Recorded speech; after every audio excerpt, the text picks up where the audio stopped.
Where them Catholics at? Yeah.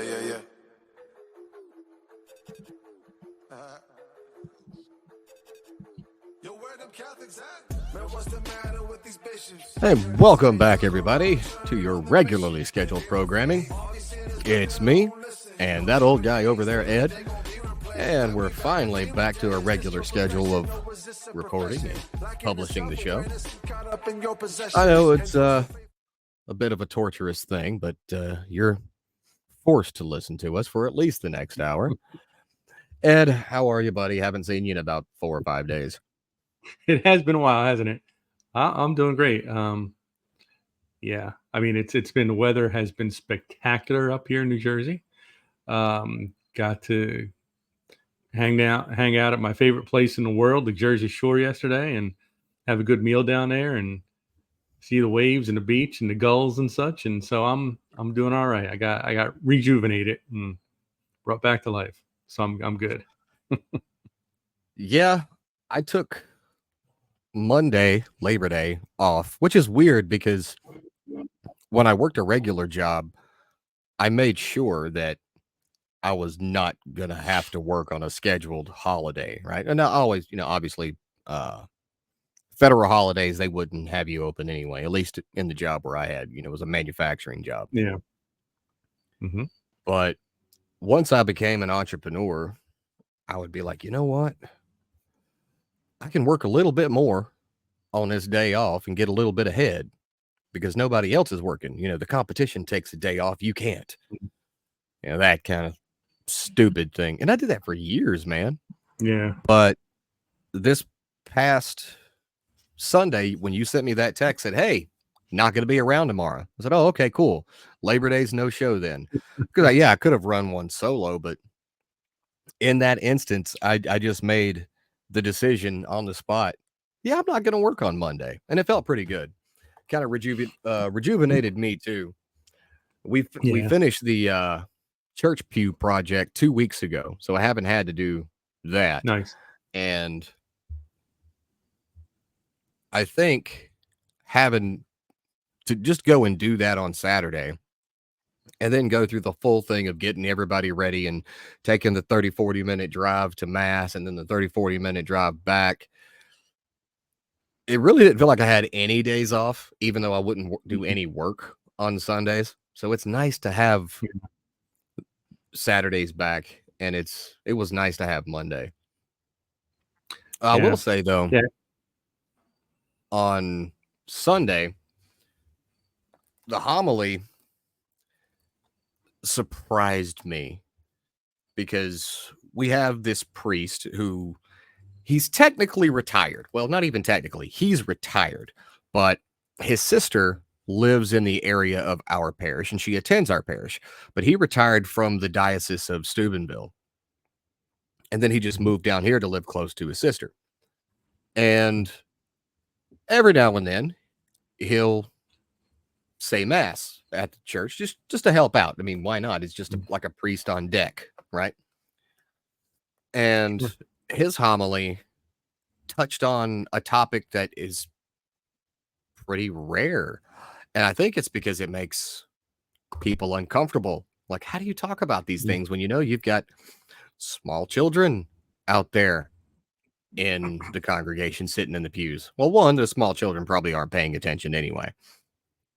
But there seems to be some taboo topics that rarely ever get talked about at mass during a homily, which they should. But I mean, I also understand why they're avoided. And so the homily was on sexual morality and pornography, which those are two topics you never expect to really hear from a homilist, right? It's like, oh no, they might talk about that in private if you seek counsel from the priest, but to get up there and give a good 15-20 minute homily on sexual morality and pornography and all the sins surrounding that, it's kind of, you could see some people twitching and like kind of shifting around in the pews. Like, I don't know how comfortable this makes me. Yeah. But again, I get why it's avoided, but I don't understand how people can gloss over it as much as they do when it's such a huge problem. You know, I think sins of the flesh have probably sent more people to hell than any other sins. Sure. I mean, it is the basest of all human desire, right? Yeah. Yeah. We're hardwired and coded to go forth and be fruitful. And when you can't be fruitful, you go through the motions of being fruitful, if that's a good enough euphemism. Yeah.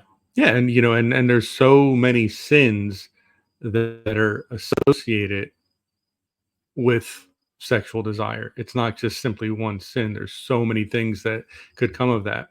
And so it is a very dangerous area there. And it is something that needs to be spoken about more frequently. It's funny to me, you said that it's one of those things that makes people uncomfortable. Well, we kind of need to go back to making people in the pews uncomfortable, don't we? Because you look at where we're at as a society and even as a church.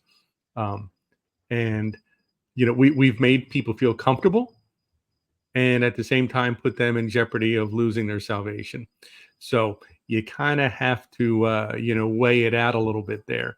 And I think we need to be made a bit more uncomfortable in a number of areas. There's probably about a dozen or so topics that you never hear spoken of in the homily, and they're probably the top dozen or so areas that need to be spoken about in the homily, right? Yeah. I think for the most part, it's a cultural, societal thing. You Mm-hmm. know, when you're a little kid, it's, well, you don't talk about stuff like that. It's taboo. Especially, I don't know. I mean, I grew up here in the American South in the Bible Belt, so it's, Yeah. you know, those are dirty, filthy habits, and those are dirty, filthy topics to talk about. Okay, but you can't just. It's kind of like if you never teach your kid about guns and you have a gun in the house, what are they gonna do? They're gonna go exploring, right? Yeah. And ignorance is not really all that much of an excuse anymore. Because if No. you don't teach your kids, then they're going to learn it from the internet. They're going to learn it from their peers. And Yeah. people be like, oh, well, I got my kids in a private Catholic school. Well, I got news for you, buddy. Guess what those kids are probably talking about? Yeah. I mean, look, it seems like people get younger and younger when they start getting into that, especially now with the internet being as prevalent everywhere as it is. I mean, I can't go to the friggin' grocery store and not see a toddler with a tablet. Oh, I know. It drives me crazy.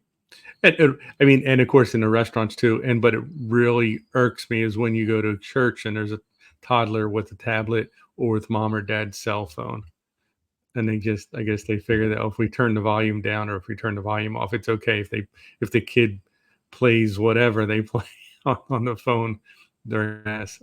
Listen, I don't care if your child is old enough to go to church, which actually, if they're 1 day old, they're old enough to go to church. Then they're old enough to not have any toys. I mean, okay, yeah, if it's a baby, you can give them, the little plastic keys or whatever you give them as a bit, but you don't give a 5 or 6 or 7 year old a phone or a tablet or whatever to keep them busy while they're in church. Now, I don't mind. You got 5, 6, and 7 year olds sitting over there with a coloring book and some crayons or whatever. Yeah, Simply, and here's my reasoning. Some kids are just going to be more hyperactive than others. yeah. Some kids are going to be, oh, I can't sit still. Okay, fine. But I'm very much anti children's church. Oh yeah. Or nursery where you just drop them off somewhere, and then you go into mass, because I've seen so many kids. Okay, well, now they're like 8 years old and they're coming over to, grown up church, and they have zero idea how to act in there. They have Mm, zero idea what's going on, which is why as soon as we got into the church, I was like, okay, kids, you know how to behave in public. Consider this public. Mhm. I get it if they're turn around and whisper to each other, or, hey, mom, can I have a mint or a piece of gum? Something like that. Yeah. But I have zero qualms about turning over and, turning my head to the side and being like, shh, quieten down, pay Sure. attention, that kind of thing. Even from a young age. And that's one of the great things I like about my parish, is because there's usually a couple of small children that sit right in front of me, and it Mhm. never fails. They've got the music sheets in each hand. They've got maybe like a little ball or a stuffed animal, and they're on the pew, under the pew, on the pew, under the pew, in the pew, in front of the pew.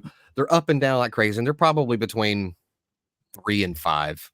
They Yeah. can't sit still for 90 minutes straight, Yeah. but they're witnessing how other people behave and how other people act in Mhm. mass. And so when they finally start getting a little bit older, and I guess you could say to an age where they can actually sit still, they know what to do, versus you Yeah. just bring the kid out of the wild, which is what I consider nurseries and children's churches. You bring them out of the wild, and then, oh, I don't know how to act. They're thinking they could still run around and be loud, and they don't have to, actually settle Yeah. down, sit, pay attention. So that's my thing about it. But with that comes well, now there's small children who may or may not have had the talk with their parents yet, or parents haven't explained at least the basics of, mom and daddy love each other very much. They go to the Mhm. room, and then 9 months later, You have a baby you've got a brother. baby brother or a baby sister. Right. But still, even though I get that parents are supposed to be the main educators of the faith for their children, you can't just you don't leave it to the priest for, an hour and a half every Sunday for your Mhm. children's faith formation. That's why you have them in catechism. That's why you as the parent need to live the faith. But the Mhm. problem with using that as an excuse is that there's plenty of grown-ups out there in the pews that need to hear about it. Yeah. And they're not going to go researching on their own because they've got stuff to do. They got wives, they got husbands, they got kids, they got jobs and bills and taxes, all those things. And so these topics become taboo in the church, while we still have this epidemic of men who are addicted to pornography. Or you've got married Catholic couples who have no idea what being chaste within the bounds of marriage means. Yeah. Oh, I didn't know we couldn't do that. I didn't know I needed to go to confession for that. Mhm. Well, there's plenty of discussions that need to be had and plenty of lessons that need to be conveyed to adults. But just because it makes people uncomfortable, possibly the homilist even uncomfortable, Sure. they don't speak about it. And I'm not saying sit down and give the nitty-gritty details or use vulgar vernacular, but it still has to be discussed in church, because if not, you're while saving yourself as a homilist, or even the people in the congregation, from, I don't know, 15 minutes of discomfort and maybe some conversations in the car, Mhm. you're putting their souls at risk, Sure. all for the sake of, I didn't want to be uncomfortable for a few minutes. Yeah. Yeah. I don't think anyone ever promised a priest while they were in seminary that you're always going to be comfortable up there in the ambo. I mean, there's going to be difficult subjects. There's going to be things that need to be said, uh, and you're going to have to be the guy that says them. And so hopefully, I mean, I don't know what goes on in seminary. Hopefully, they give them lessons on what to do when people start throwing water bottles and tomatoes at you from the pews. But I don't know if they do or not. But certainly, Yeah. there's things that need to be said, and I think that we've shied away from those subjects for far too long. And, we see the result of it. And, getting back to the whole thing with the kids, there's a thing that I don't know if you guys have them down south, but up here is a thing that took root, I'd say probably in the early 90s, maybe it was late 80s, but some of these churches have crying rooms. And the idea is it's a room that's behind the main portion of the church. So if you're in there, there's a big glass window, you can see what's going on in the church. And sometimes there's the sound pumped in. But the idea was that if your child is crying and, consecration's coming up or whatever, and even though there's absolutely nothing wrong with a crying child in church, you take them in that room for a few minutes, whatever, give them calm down and bring them back out. But what it became up here, at least, is just anyone with any kid at all would pile in there. And while mass is going on, the kids are just like, if you turn around and look back there, you see, 11-year-olds running around and playing with dump trucks and doing all this kind of stuff who have no idea that they're even in church. And I just, it's starting to be phased out a little bit now, but that drove me crazy. And then I'm thinking, well, this is why in a CCD class, I've got kids who when I take them over for confession or I make arrangements for a special mass for them, they have no idea how to behave at all in church because they spent their childhood either not going to church or going to church and being in the crying room when they're 9, 10, 11 years old, which is so silly, So we have a crying room in our church, and I think it might fit 10 people total. Oh, it's right. It's small. It's small, but it's over to the side, just beside one of the transepts, and it still faces the altar, and you can see what's going on. Like if you're in some of the rows that are closer to the front, you can turn your head to the left and you can see inside. And for the most part, the only thing I've ever seen in there is like either a mom or a dad, and the children are definitely all under the age of 4. But then we also still have out there in the pews 30, 40 children that are same age as the ones in the quiet room. So maybe, the ones in there are slightly more hyperactive, slightly louder, whatever. Or maybe it's the parents feel uncomfortable if their kid cries in church and they don't want all the eyes going, which kid is that? That kind of thing. But I don't think children being in the church and being in the pews where they can hear the homily is a good enough excuse to avoid topics like sexual morality and being chaste. And like I said, we have this epidemic of men addicted to pornography, and a lot of them are sitting in church pews. But they get to hide it, and they get to stuff it down a little bit because they don't get reminded of it. Yeah. No, it's very true. Yeah. And I don't think there should be any topic. I don't think there should be any topic that should be considered taboo as it relates to sin and the faith that, that should be avoided in a homily. Especially, let's just say as long as it relates to the scripture. Well, sure. Because you can't, it's weird when you have like 3 readings and all of a sudden the homily is something way off base. Let me tell you a story about when I was 5. No. You can tell a story about when you're 5 as long as it pertains to the gospel, right? Yeah, as long as there's a good segue into the subject matter of the readings. Yeah.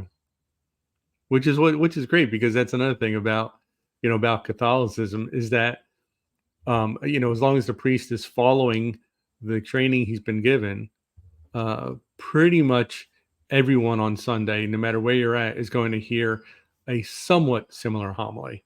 There's going to be variations, there's going to be different deliveries and things like that. But because the priest is supposed to preach based on the readings for the day, we all should be getting the same message. Whereas, as far as I know, most of these, especially like non-denominationalists, it's whatever the guy was inspired to speak about, So I don't know. There's a reason we do things the way we do. Yeah, and also I've had some homilies where, we've had the readings, and then the homily will just be hyper specific on one particular reading where they won't Sure. like encompass all of the readings. And that's fine Yeah. too. And you might Yeah. have that, like if you read from, I don't know, Exodus and Ephesians and then the Gospel of Mark, Mhm. right? And they just focus on Exodus or they just focus on Ephesians. That's fine. Yeah. And then the church down the street, they had the exact same readings, but they focused on uh a different reading. One Yeah. one of the different readings, right? Or the message in the psalm that gets sung, Yeah. right? Well, and Okay, then cool.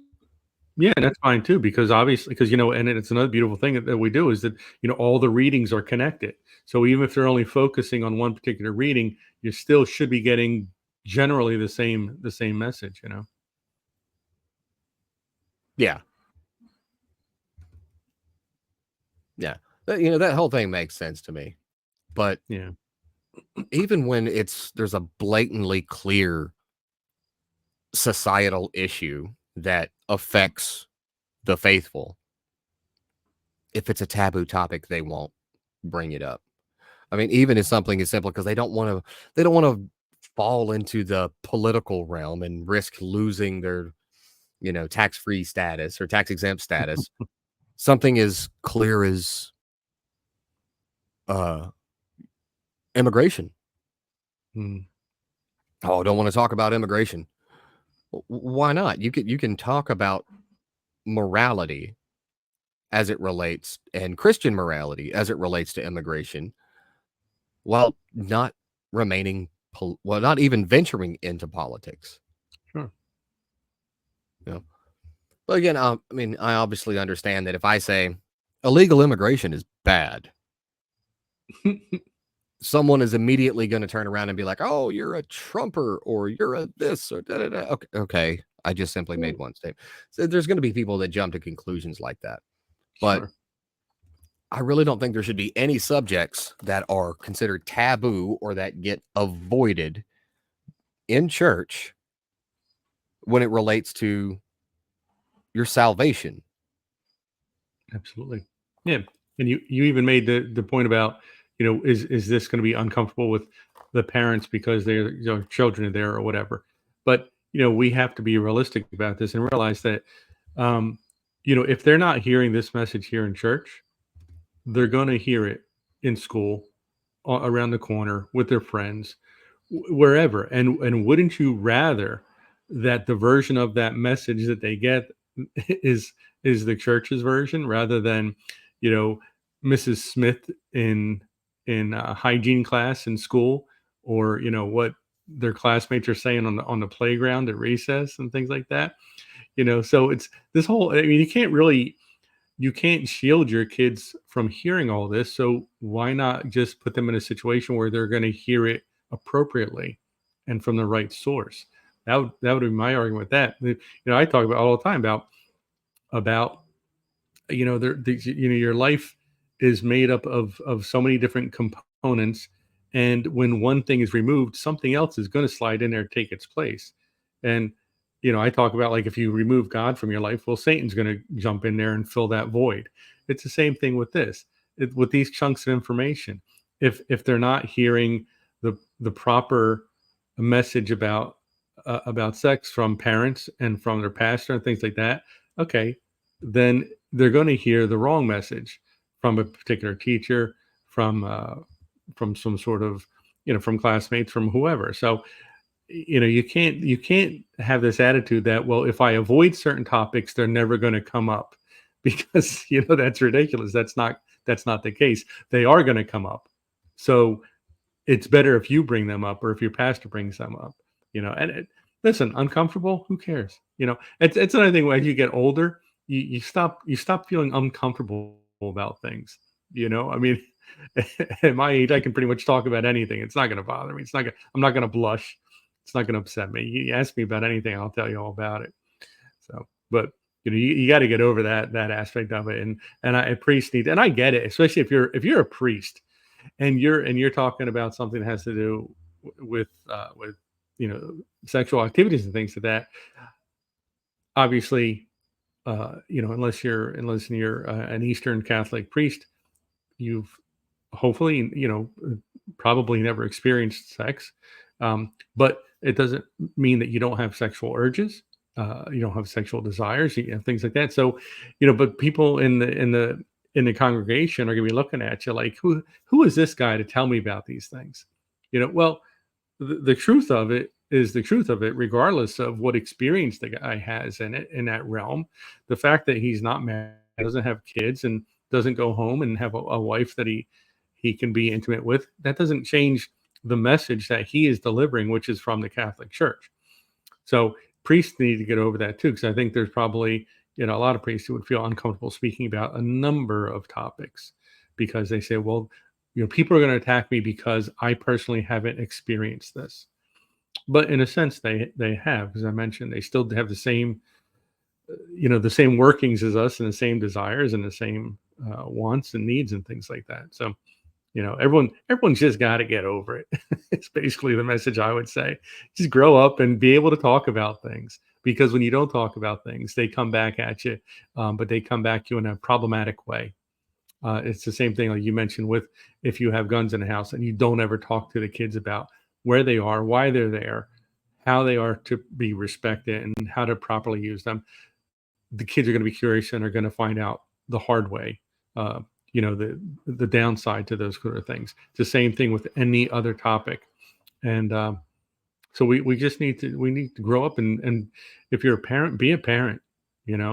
Don't play. That's another thing that drives me crazy, at least in our public school system, is that parents think that there are certain topics that now need to be addressed by the schools as opposed to in the home, and that's ridiculous.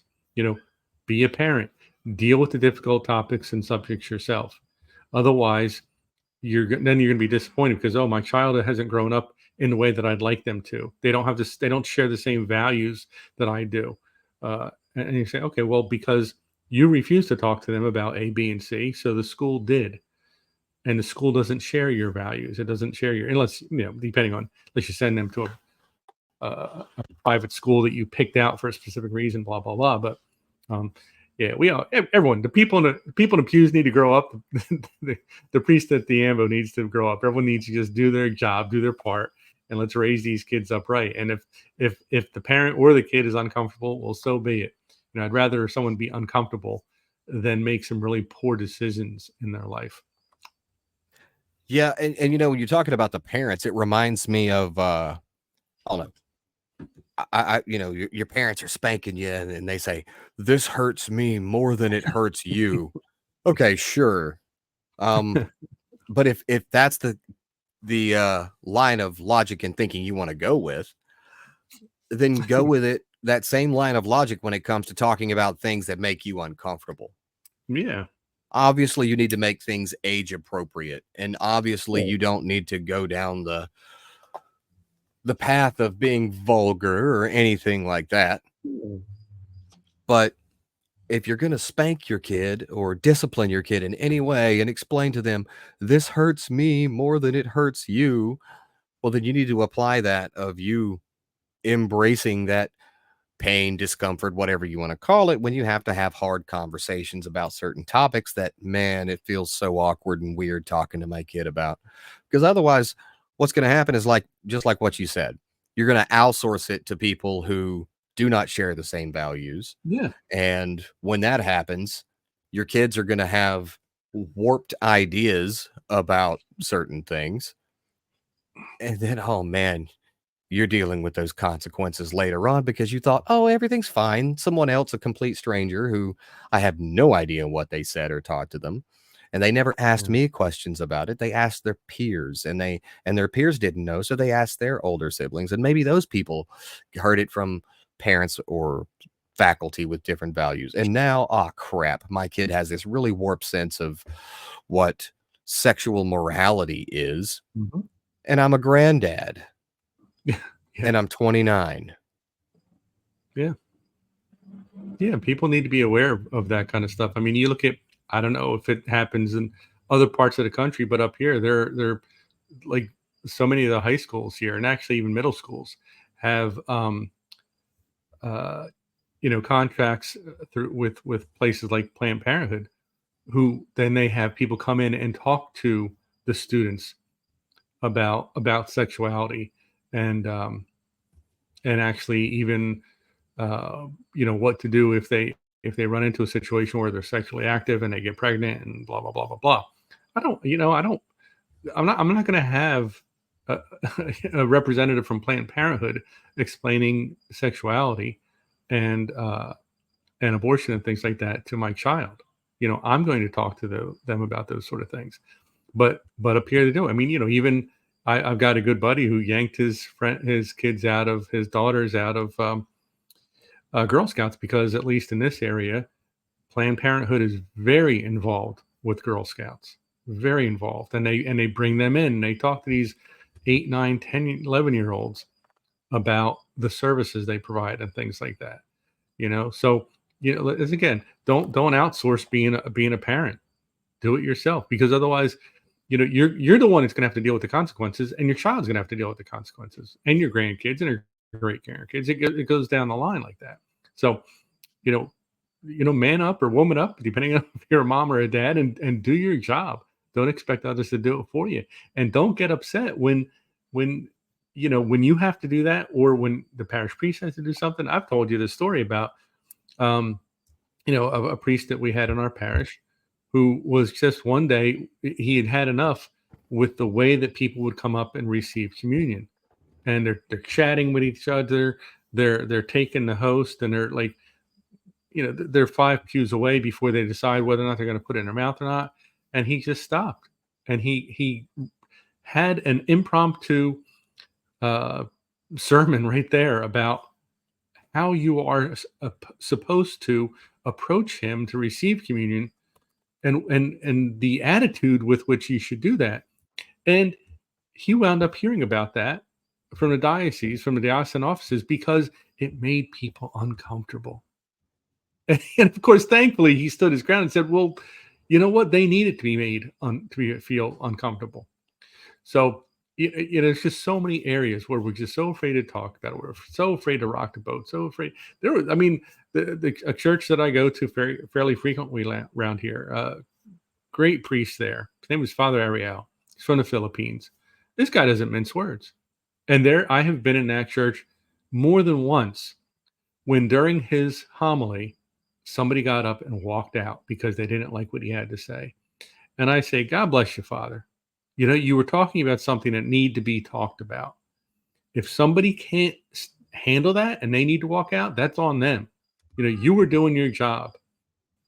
So again, this whole idea, like, if things make me uncomfortable, I'm just going to put them to the side. I'm going to ignore them and worry about them later. It never works out. It never ends well.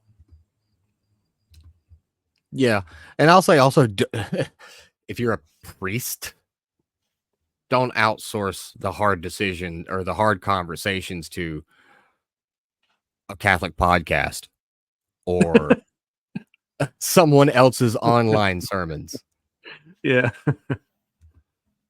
And I'm not trying to be like, no, it's true though, mean towards a priest, but if you are a priest, yeah, and I'm pretty sure the priest that I'm friends with and have hung out with would agree with me here, and you're too worried about, I can't say this thing about that thing because it's uncomfortable, because you've just, kind of played it. Well, I'm just sticking to the less uncomfortable topics, even if it's in the same realm of theology or the teachings of the magisterium or whatever. Mhm. Getting too specific about this one thing. Look, sometimes you need to get specific. Yeah. Right. And so don't outsource that and be like, oh, well, the men and the women in the marriages can figure that out themselves. And if they come and ask me hyper specific questions privately later, Yeah. I'll inform them. But if they don't, I'm going to assume they already know. Yeah. I've got 2 very good friends who are both Byzantine Catholic priests, one married, one not married. and I have I'm very fortunate to be able to dine with them every now and then. In fact, one of my sisters, she and her husband have this thing called Rib Fest every August, where my brother-in-law makes up untold pounds of slabs of ribs, and there's about 30 or 40 of us that it has grown tremendously over the years. And we go there, and these two priests are always there. And so it was just last weekend I was able to sit down. I love talking with these guys, specifically for the reason that they don't pull any punches. If I have a question about the faith, if I have a question about what the church's stand is on something, they just tell it like it is. They're not concerned about how I'm going to receive the message. And that's something that you will find within the Eastern Catholic churches, is that there's not a priest in there that's going to be holding back. He's going to support and talk about what the church teaches on a subject, regardless of what the reception is going to be. Listen, most of the Byzantine Catholic churches, when the priest is looking out, there's only 12 or 13 people in there anyway. He's not worried about offending anybody. So it's their job, and they realize it, and they embrace it, and I thank them for that. So my sisters aren't too happy about it sometimes, but it's okay. It's okay. It's They'll all be right. fine. They'll get over it. Yeah, they will. No, look, when I first started going to mass, I really did feel like every sermon I was being directly spoken to, hmm right? Like, this man is talking to me and he's calling me out. Yeah. And fortunately for me, that's the way it's been consistently. It's not something that changed, right? Even if he's just talking to me saying, "Hey, I agree with you on this," because there's been some of those too. hmm But for the ones that feel like I'm getting called out, I like feeling like I'm being challenged. Yeah. I like feeling like someone is calling me out and telling me that I'm screwing up and hmm having a hard and maybe uncomfortable conversation with me in a whether you like it or not kind of way. Yeah. And Well, that should be the role that we should all feel that at we some should. point during church. Ah, Oh, I felt crap. that. I feel seen. I feel attacked. You know, Yeah. just like the whole, Ephesians 5:22 thing. Mm. So many of these parishes and priests are like, "Oh, I'm not going to say the part in brackets." Why? Well, some of the women are going to get mad. Well, they can get mad. Yeah. No Yeah. one said they couldn't get mad. You know how many times I want to kick myself because I do something that I know I shouldn't have done? I'm like, Yeah. and I'm mad because I'm telling the truth to myself about myself. I'm like, come on. Yeah. That's another thing. Like I mentioned, I've been in masses where somebody has gotten up and walked out, and I think to myself, and that's because they felt like they were being singled out or whatever. And obviously, a priest doesn't do that. He's not looking at one individual and thinking, "Hey, Bobby, I knew what you did last Thursday, so this is why we're having this sermon." It doesn't work that way. But you feel called out because he is bringing attention to something that you struggle with. But if you're the person who's getting up and walking out, I'm pretty much going to put some money on that you're the one person who needs to sit down and listen. You know what I'm saying? Yeah. So that's the thing. So I mean, to me, if the priest is giving a homily where one or two people get up and walk out, I'm thinking, go, Father, you hit on something here. You hit on something that needed to be said. And unfortunately, I almost want to go out and catch that guy before he gets in his car and say, listen, dude, just do me a favor. Just come back in and sit and listen. You can be angry. You can be upset. We can go back out in the parking lot afterwards and you can scream at me and tell me what you hated about that homily. But why don't you listen to it? Because something in it that in the priest's words triggered you and made you feel like you needed to leave. To me, that means that you needed to stay. You needed to hear something there. So let's give that a shot. But if you're a priest, if you get 5-6 years into your time as a priest and you haven't had anyone walk out, I think you need to up your game a little bit. You probably need to work on those homilies, because you're not having people walk out, then you're not hitting those tough subjects. You're not making people feel uncomfortable, and that's what you got to do. You got to shake people up. Listen, if someone tells me, um, I can, I can either make you feel a little bit uncomfortable with some of my homilies, but then you've got a pretty good shot at getting to heaven, or I can just talk about roses and puppies and unicorns every Sunday, and you're going to spend eternity in hell. I'm going to go with the first guy. Make me feel uncomfortable. Call me out for what I'm doing. Because listen, I I've been at this Catholic thing for a very long time, and I make mistakes left and right. So if what I hear on Sunday at least straightens me up for a day or two, I'm thinking that's a pretty good thing. Give me something to think about during the week. Give me something to focus on and reflect on and say, you know what? Father so and so was right. I really got to stop doing this, or I've got to start doing that, or I've got to consider what's going on when I do this other thing. That's what he's there for. He is there to make you feel a little uncomfortable. I'm pretty sure Christ made a lot of people feel uncomfortable. We just went through the bread of life discourse. We went through John 6, and what happened? He made people feel uncomfortable, and they got up and they walked away. They walked out of those pews, Mhm. And I, you got to wonder, where are those people today? Where are they today? Those people that walked out on Christ. Hopefully, some of them at some point came back. I don't know. You don't know, but I'm sure some of them walked away and stayed away, and they'd give anything to go back in time and make a better decision. But they can't at this point. So live through the uncomfortable sermons. Live through it. Suck it up. Yeah, You know what I'm and I saying? think a lot of that speaks to this reversal of the way it's supposed to be when the Mm, priest is up there giving his sermon. Like, he should be a lion in the pulpit, yeah. and he can be a lamb in the confessional. Yeah. But I've seen where they get it backwards, Mm, where they're all nice and listen, this is the way, and they do all that up there in their sermon. They're all sunshine and rainbows and very generic. But yeah. then if you go out there and then I've seen some priests, or not seen, but I've heard horror stories from Sure. priests where they're actually yelling at the confessor. Yeah. They're like, "Yo, you know, lion up there. Tell people that it is the way it is, whether you like it or not, because God did not ask for your opinion. This is Hmm. not a democracy. He did not give us a ballot box. He gave us a church." Yeah. Versus scream and yell at somebody in the confessional because they didn't know. Well, why would they know? You haven't said anything about it. Yeah. Well, why I've isn't seen that it both ways. yeah, isn't that why we're at where we're at now, where people actually honestly think that the church is a democracy, and the church should change its position on A, B, C, D, and E, because that's what people today want.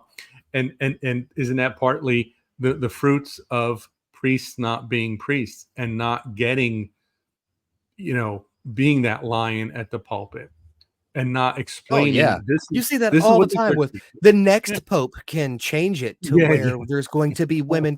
No, he can't. And I had some guy like No. asking me question after question after question the other day. I was like, it doesn't matter.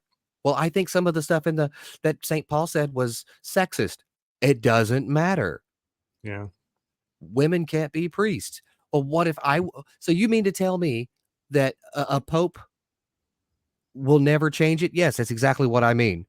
Well, what if because he doesn't have the authority to. So you mean if I became pope and I said that the ban on women being priests is no longer in effect, then it would not matter because there would be no authority behind what you just said, even as the pope, simply because the pope himself does not have the authority to change or contradict dogma or The doctrine. doctrine. Once it's Yeah. there, it is there, and nothing can be added that will contradict what is there. Yeah. And after I Again, to that. explain that to him, he goes, "I just don't understand." I'm like, "Well, then you're an idiot, okay? Listen, you've Yeah. like, it is not up for debate. It is not, well, the next pope No. thinks differently. Well, then he'll just be wrong." How many times has that happened to you on X? And someone will say, "Oh, well, the popes. There's been popes that exchange dogma and doctrine all the time." And I'll say, "Okay, well, show it to me. Where has this happened?" And then you don't hear back from the guy. But they think that being a pope is like being president, and you can do things by executive order. You know, they I've just got a ask you to phone and a pen. got phone and a pen. Calm I'm good down, to go. Barack. Go back and hang out with Big Mike some more. Yeah, exactly right. It doesn't work that way. Never has, never will. You know, the popes Right. popes don't make dogma. Popes don't make doctrine. Well, what if he just issues a papal bull? Well, if it contradicts dogma or doctrine, then it just null. It has Exactly. zero authority behind it. That's it. Yeah, I mean, the papal bull, which was the predecessor to the papal brief, and I've brought them on this show. I've got Mhm. a couple dozen of these papal briefs, but I would defy anyone to read through any of them, assuming they know Church Latin, but to read through any of them and say, see, here's one where he is going against church teaching. They wouldn't find that. They wouldn't have to. Or where here's one where he changed church teaching. No. If anything, all of them say, well, I'm decreeing this because this is what the church teaches, because this is what our dogma says or what our doctrine says. It's amazing to me that I think every Catholic should have to take a class on the papacy, what it entails, the history of it, and what popes can and can't do, and what their purpose is. I think we all need some information on that. I'm inspired by this. I'm going to look it up. Next week I'm starting a new Bible study. It's all on the Church Fathers, but I think I'm going to have to look to see if there's a class on the papacy, and I'm going to have to fire that one up too. It's not a bad idea, but Yeah, right. I think a lot of it comes from people who say that, whether they're poorly catechized Catholics or they're non-Catholics that really do 100% buy into, well, they have to do whatever the Pope says. They Yeah. actually think that's true. Yeah, no, I know. Well, if the Pope says that that women can be priests, that's the way it is because they have to listen to the Pope. Mm. No, ding-a-ling. That's not how it works. No. It gets frustrating because half the time, you can correct them, but in order to do so, you would have to explain 473 sub points to get them to comprehend this. I was like, okay, Yeah. never mind. I don't have the mental energy to do that. So Yeah. you just don't. I know I'm going to butcher it badly, and I'm pretty sure it's Fulton Sheen who said something about that. There's not a single person who hates the Catholic Church for what it teaches, but there's millions of people who hate the church for what they think it teaches. Right? Yeah. And I It think was like I think there aren't any Americans that hate the Catholic Church, but there's millions of Americans who hate what they think, who hate what they've been told the Catholic Church is. exactly. Yeah. Yeah. And that is spot on that saying there. It's Yeah, I also mean, look at how annoying many that it's true. it is annoying. It's true, but look at but then it's when you look at that, and then you look at guys, the Scott Hahns and Tim Staples and Jeff Cavins, and it goes on and on. How many of those guys who are Catholic because they kind of wanted to either prove or disprove that thought, of what is it? Okay, you're telling me the church teaches all these things. Do they really? I'm going to find out. And when they found out, they became Catholic. So, Yeah. I actually just saw that Scott Hahn's son was ordained. oh, I saw that. How cool was that? I guess he had pictures That's up pretty on. cool. That was really neat. I saw. I think he posted some pictures on Facebook. I was like that. I mean, how cool to be the parent of a priest. I always think about those images when the priest will go over to his mother and there's that special cloth that she uses to wipe the chrism off of his now ordained hands, and and usually Yeah. the priest And is then bawling his eyes out. when she's buried, it's He's wrapped buried around with her it. hands. I mean, come on, this is Catholicism, people. This is why I love it. It's just 2,000 years of the most incredibly beautiful and deep and substantial traditions. Yes, I said traditions that you will ever see. How dare you? How dare I say tradition? Where is that in the Gospels? Where does it say that the mother of the priest is buried with that? That's wrong. Right. Yeah. But no, I mean, it is a really cool thing. I'm hoping that one of my sons becomes a priest. If they don't, cool. You can, that's just not Yeah. your vocation. Not everyone is called to be a priest. No. With my daughter, I've only got two goals for my daughter. One, she gets married Mhm. to a good Catholic husband. Or two, Mhm. she enters the religious life. Those are the only two conditions that she's moving out of my house, by the way. Yeah.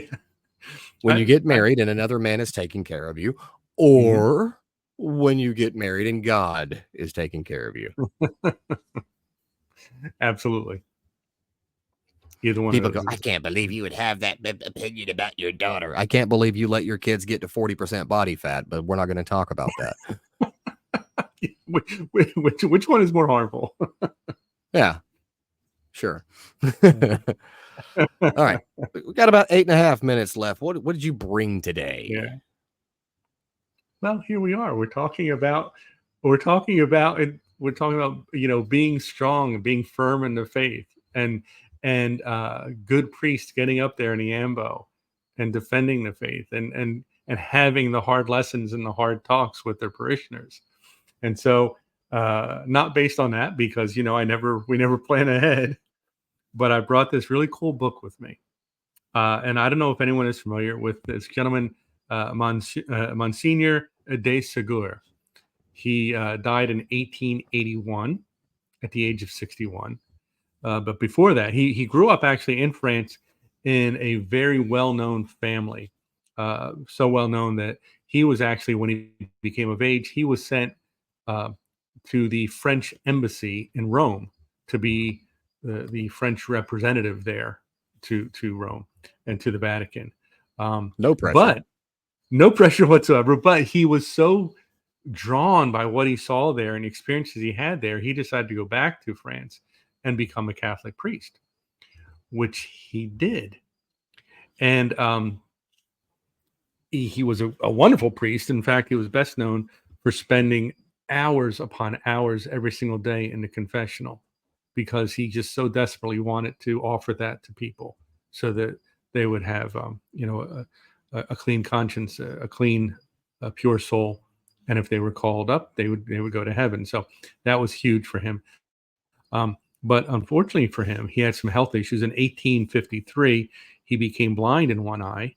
1857, he lost sight in the other eye, but it didn't stop him from writing a few different books. But the one he is most known for, and this is what ties in with today's talk we had, is this one called Answers to Objections Against the Catholic Religion. It's a beautiful book. This was published in 1904, and it's Answers to Objections to the Catholic Religion. So wait, he and died so in this- 1861, but the book wasn't published till later? Yeah, no, he died in 1881 at the age of 61. 1881. But At yeah, the and then age. somebody had compiled his writings and his works and published this, and I believe it was like 1900, 1904, somewhere around there. But what I love the way he did this, and he's smart. He wanted to ramp up. He wanted to bring people along slowly. So first, he talks about people's objections to there even being a God, and why that's wrong thinking. And then he moves up to objections to Christianity and talks about that. And then the bulk of the book is spent talking about people's objections to being specifically Catholic. So it's really neat. I mean, obviously, this was translated from French into English. I have an English copy here. So sometimes sometimes when you translate things, some of the sentences you have to read once or twice, so you really get the gist of what they're saying. But this was very well done, very well translated, incredibly good information in here. And especially when you consider the time period. I mean, the guy was writing this in the 1860s, 1870s. And you also realize that the objections today are the same objections from 150 years ago and 150 years from now. So this is Monsignor de Segur, Desegur. Phenomenal book, and I just love this. I love old books anyway, but I love like that illustration on the front, that old like Gothic church, and the way the lettering is on there. It's just beautiful. So there you go. Yeah, that's If you pretty don't have cool, this book, actually. go ahead and get it. It's really neat. It's a great little book. I mean, I just love reading these old ones. It's tough. The ones I have that are in French or Latin, it's a little tough sledding there. But I'm very happy that this one was translated into English for me. But there you go. That's why I last week I showed you the New Testament for Roman Catholics from World War I that I use, and I use it on a daily basis. And even then, some of the translation, it uses older English, and so you have to think a little bit more. But I think that's good, because it makes me really focus on what's being said in here, and things like that. So, yeah, love these old Catholic books, and I love learning about folk. Like, I never would have known about this particular Monsignor and what an incredible priest he was if I hadn't picked up that book somewhere along the line. So it's again, part of that Catholic history that we have, and so many inspirational, wonderful, incredible people that most of us will never know about. I mean, heck, we've got over 10,000 named saints. Obviously, everyone in heaven is a saint, but the ones that the Catholic Church is aware of and has named. I mean, I'm never going to know all 10,000 of those folks, but each and every one of them is an inspiration. And I love when I find out about a saint that I never knew about before, and learning about their lives and how they sacrificed and gave up for Christ. And the vast majority of them had to overcome so many difficulties in life. And it makes me think, what, they did it. I can do it. They were sinners. They had lost things in their lives. They had lost loved ones. They had lost jobs and things like that. And they rose above it and became a saint that's known to millions. Why, I can do the same thing, or at least I can make the attempt, Or at least end up as a companion, or at least your long time goal of being a companion. Listen, I'll tell you what. If someday, look, I'm shooting for sainthood, but I will settle for companion. And how cool would that be? Like, what if somewhere down the line, your great The ultimate name drop. I knew that guy. Yeah. Or like one of your great grandkids is reading a book, and they're like talking about Saint Sebastiano and companions, and they say, "Hey, my grandpa was one of those companions." You'll be up there in heaven saying, "That's pretty cool, Tommy. You remember that?" Yeah. Sounds good. Oh yeah, but we're out of time. It's the end of the show. Mm-hmm. We'll go ahead and wrap this one up by thanking you all for watching, listening, liking, and subscribing. And of course, sharing this with all of those horrible anti-Catholic people and rubbing it in their face and stuffing it all down their throats like good propagandists. Because that's the whole goal of this show. It's got to be done. But we'll see you tomorrow. God bless everybody.